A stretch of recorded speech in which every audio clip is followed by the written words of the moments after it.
It's certainly welcome that we've made progress.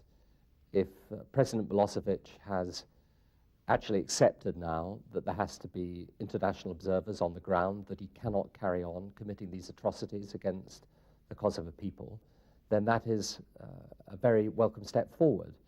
But it has only been achieved because we have stood firm, because we have said that we will use force to ensure compliance with the UN resolutions, and his commitment is not yet enough. We have to have that commitment delivered, so that threat of force has to remain, and we must ensure, in particular, that the humanitarian catastrophe in Kosovo is averted.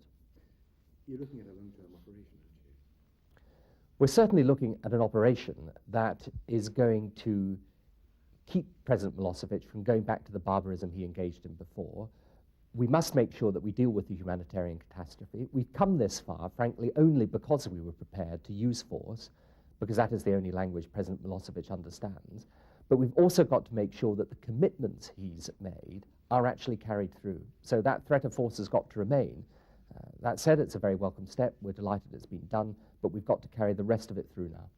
Do you suspect that even at this late stage he is still playing up brinksmanship? He will get away with as much as he can get away with, which is what I've been saying for months.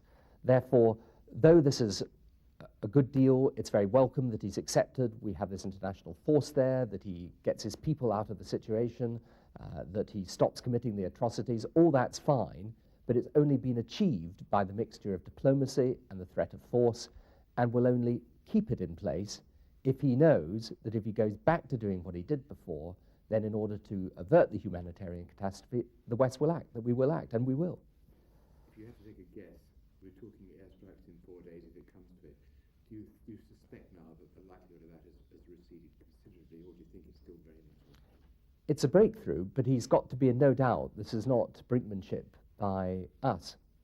We are prepared to see this thing through. We're prepared to use force if necessary. But if we can get what we need by a mixture of diplomatic means and the threat of force, then fine.